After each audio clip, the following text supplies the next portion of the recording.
첫 번째 경기 호주 대 중국 분석 시작해보겠습니다.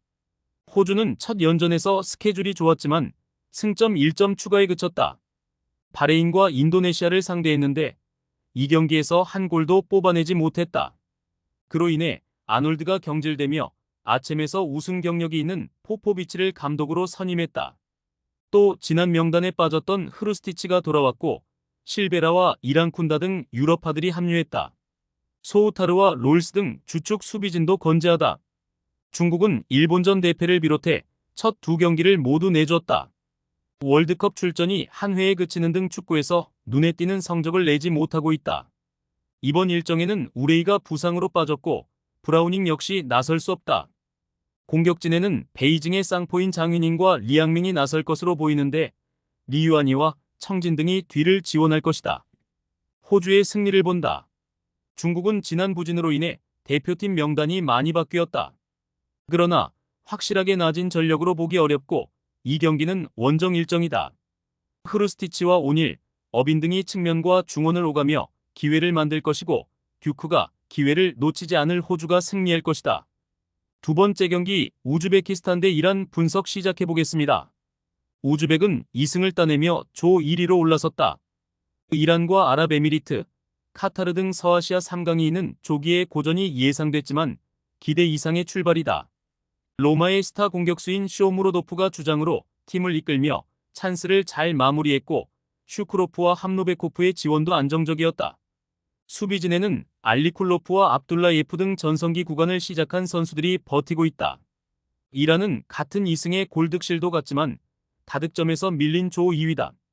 그러나 서아시아 최강의 팀답게 안정적으로 승점을 추가하며 월드컵을 향해 가고 있다. 포르투를 떠나 합류한 세리의 무대에서도 본인의 능력을 보여주는 타레미를 비롯해 주전 공격수인 아즈문과 중앙 미드필더 에자톨라히 등 코어 전력이 좋다. 자한바크시가 페예노르트와 계약이 끝난 이후 팀을 찾지 못해 정상 컨디션은 아니지만 골리자데를 비롯해 대체 자원은 충분하다. 접전을 본다. 이란이 원정에서 우즈벡 상대로 중원을 두텁게 하는 경기 운영을 할 것이 유력하다.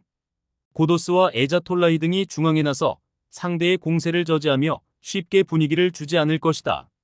그러나 홈팀 역시 알리쿨로프를 중심으로 이란의 침투를 저지할 것이기에 두 팀이 승부를 가리지 못할 것이다. 세 번째 경기 요르단 대 대한민국 분석 시작해보겠습니다. 요르단은 아시안컵에서 호성적을 낸 이후 아시아에서 꾸준하게 강호의 모습을 보여주고 있다. 9월 두 경기에서는 1승 1무를 기록하며 한국을 제치고 1위로 올라서기도 했다. 유럽에서 뛰는 선수는 없지만 어매치 22골의 알타마리를 비롯해 알리, 오완과 알 라이마트의 스리톱이 위력적이고 알마르디가 중원을 탄탄하게 지켜내고 있다. 한국 상대로는 아시안컵 준결승을 승리한 좋은 기억도 있다. 한국은 이번 일정에서 가장 확실한 옵션 없이 두 경기를 소화해야 한다.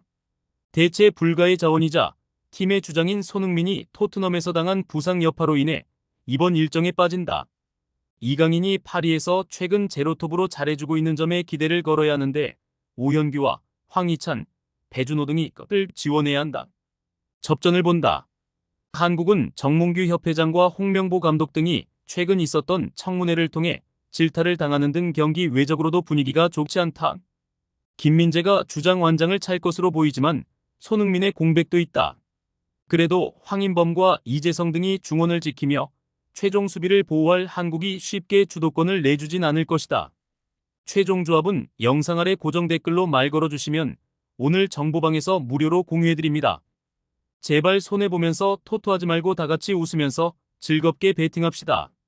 함께 하실 분들은 부담 갖지 마시고 편하게 말 걸어주세요.